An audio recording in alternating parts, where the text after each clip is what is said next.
Corner কেন মূলত কি উদ্দেশ্যে আজকে আমাদের এটা যে স্ট্রিট কর্নারটা হচ্ছে সেটার মূল কারণ হচ্ছে মানবতা, যে আজকে নেশামুক্ত সমাজকে গড়ে তোলা।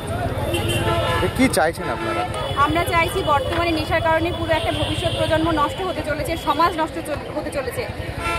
আরও যদি বলতে যাই, নারীরা আজকে নেশার কারণে ধর্ষণের শিকার হচ্ছে। আজকে প্রচুর পরিমাণে রোড অ্যাক্সিডেন্ট বেড়ে গেছে, তার একটা অন্যতম কারণ হচ্ছে নেশা। এই নেশাকে আমরা পশ্চিমবঙ্গ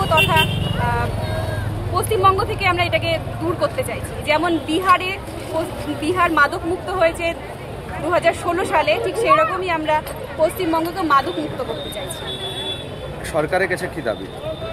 সরকারের কাছে এটাই দাবি যেন লাইসেন্সগুলো না দেওয়া হয় এবং অবিলম্বে পশ্চিমবঙ্গকে মাদক মুক্ত করা হয়। আগামী দিনে এই নিয়ে বড় কোনো কর্মসূচির পরিকল্পনা অবশ্যই আছে। আজকে সবই সূচনা। আজকে কতক্ষণের স্ট্রিট কর্নার হলো? আমরা 3টের সময় প্রোগ্রাম শুরু করেছিলাম। প্রায় 2 ঘন্টা মিছিল হয়েছে।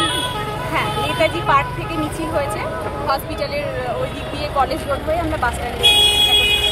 আপনার নাম? আমার নাম স্বপ্না। এখানে যারা আছেন রানীনগর বিধানসভার বেশিরভাগটাই সদস্যরা এবং রানীনগর বিধানসভার সদস্যরা এবং রানীনগরের আন্ডারে যে ব্রাঞ্চগুলো আছে জিমের, সেখানকার বিভিন্ন মহিলারা, এবং অতিথি হিসেবে আছে আমাদের জেলা কমিটির সম্পাদিকা আয়েশা সিদ্দিকা, জেলা কমিটির আরও সদস্য আছে, আর আমি, আর এসিপিআই থেকে 2-3 জন ভাই। আজকে থানাতে ডেপুটেশন দেওয়ার একটা কথা ছিল, কিন্তু থানার তরফ থেকে জানিয়ে দিয়েছে আজকে ওনারা ডেপুটেশন নেবেন না। কারণটা কোনো কারণ উল্লেখ করেনি। কত দফা দাবি নিয়ে ডেপুটেশন দেওয়া স্মারকলিপি প্রদান করার কথা ছিল? ডেপুটেশন কত দফা? আমাদের দাবি ছিল মূলত 4টি। 1 নম্বর দাবি, পাড়ায় ও মহল্লায় নেশা ও জুয়া মুক্তির সচেতনতা ক্যাম্প করে তোলা। দ্বিতীয় দাবি হলো প্রশাসন কঠোরভাবে নেশা ও জুয়া চক্রের বিরুদ্ধে ব্যবস্থা নেবে। তৃতীয় দাবি, যুব সমাজের জন্য স্থায়ী কর্মসংস্থান ও মানসিক বিনোদনের ব্যবস্থা করা।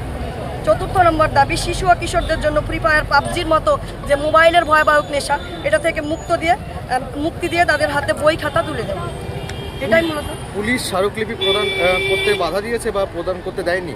পুলিশ আপাতত আমাদেরকে বলেছে ডেপুটেশন তারা নেবে না, রাস্তায় নেমে মিছিল করতে পারলে করবে। ডেপুটেশন কেন নেবে না কিছু বলেছে এই ব্যাপারে? আমি জানি না, কোনো কারণ জানি না। আচ্ছা, আপনারা আগামী দিনের কি পরিকল্পনা করছেন? আগামী দিনে আমাদের পরিকল্পনা, যদি আমাদের এই আন্দোলন যদি সরকার না মেনে নেয় আর পুলিশ প্রশাসন যদি না মানে, তাহলে আমরা রীতিমতো রাস্তায় নেমে এর বিরুদ্ধে রুখে দাঁড়াবো এবং রাস্তায় আমরা ধর্ণা মঞ্চ করে, ধর্ণা মিছিল করে দিনের পর দিন অনশন করব। আপনার নাম? আমার নাম আয়েশা সিদ্দিকা, সাউথ মুর্শিদাবাদের জেনারেল সেক্রেটারি।